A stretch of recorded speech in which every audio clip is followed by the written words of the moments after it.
Good afternoon, Antrim County.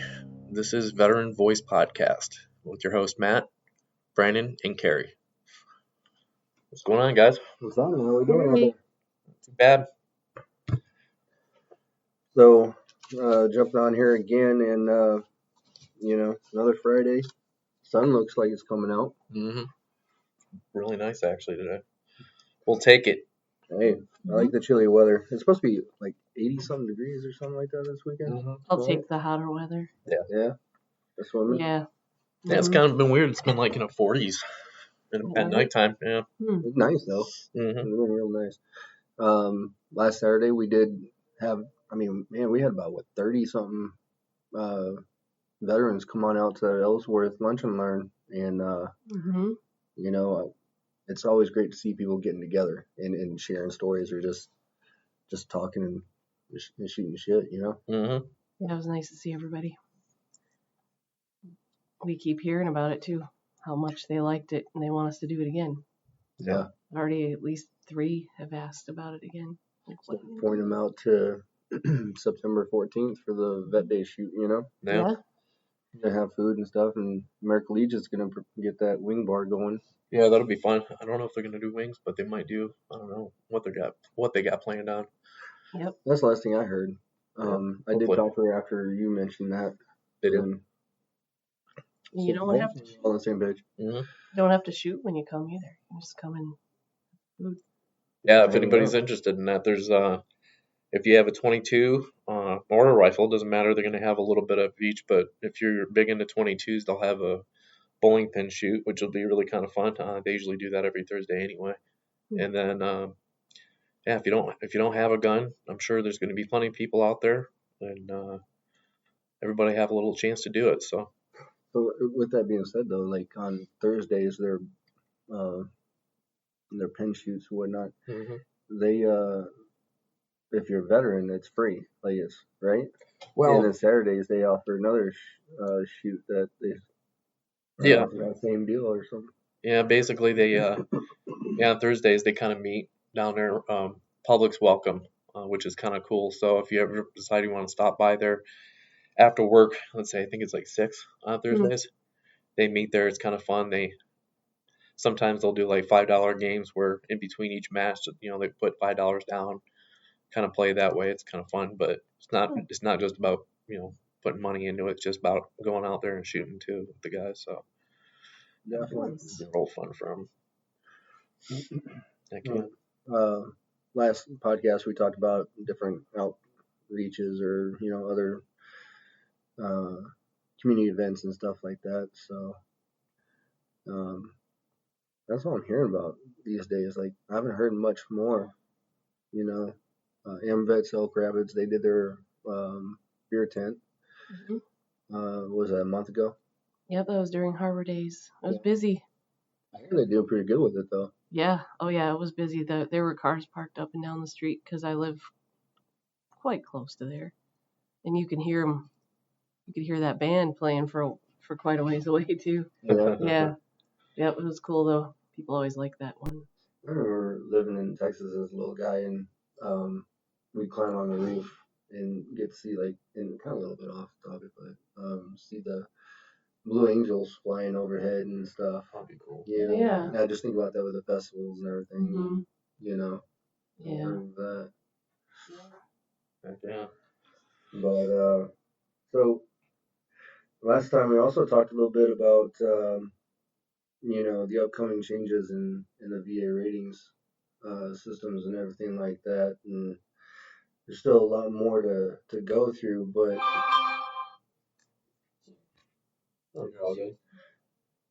Donuts.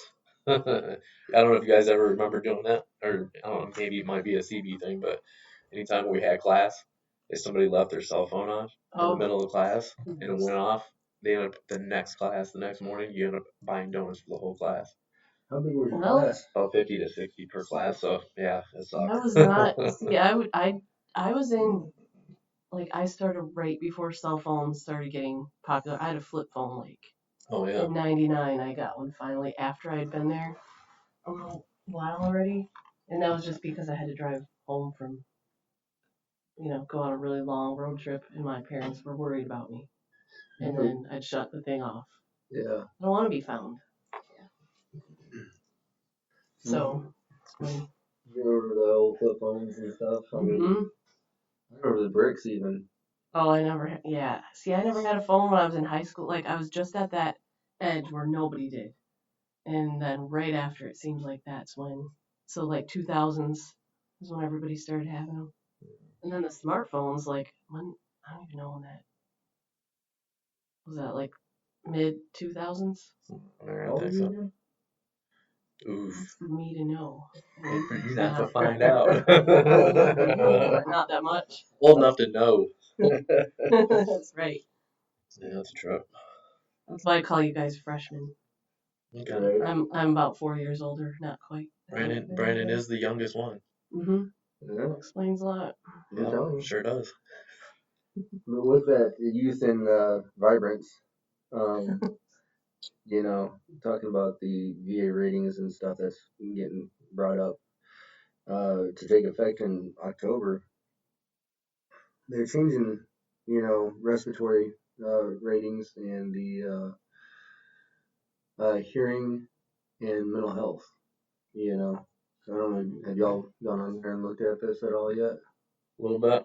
Yeah. Yeah. So I know we were talking about this in the office, and it's not necessarily as we were chatting. Um, where I thought that if you got treated with a CPAP, you're at least getting rated at 30. That is not the case. If you have sleep apnea, it can be service connected, and if a CPAP actually treats it effectively, you'll be rated as a 0, non-compensable rating. You'll be service connected for it, but you will no longer have compensation. It's not a standard 50% or a 30%, Okay. And then from there, it'll be rated on the severity of the conditions and symptomology that you're dealing with on a daily basis with that condition, whether or not it's, COPD comes from it, or, weakening of the larynx or pharynx and all that stuff. So, yeah, it's bringing it back down to where it's not just a standard, and they will rate you off these symptomologies that you're actually facing and stuff like that. So, Okay. That's interesting. Yeah. So with that being said, though, like if you have a rating now, that's not going to change it. You're going to be grandfathered in. Right. So hopefully people are getting out there and getting those claims and the ratings completed before that effective date. Hearing biggest thing about that is they're going to take tinnitus from special monthly, and they're going to put it on hearing loss. And it's going to end up being back down to 0. It's no longer standard 10% just for tinnitus. So you'll be service connected for it. Be able to get the, any kind of treatment or hearing aids needed for that condition moving forward at no cost to you. VA will provide that. You just won't get that 10% rating on top of anything.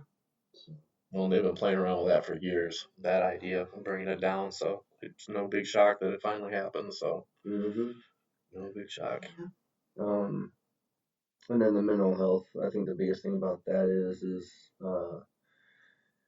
there's no longer going to be a 0% rating for the mental health. It'll be at least at 10%. Okay. Okay. And then if you are rated at 100% scheduler for mental health condition at all, the VA is going to recognize that you can still work even with that condition.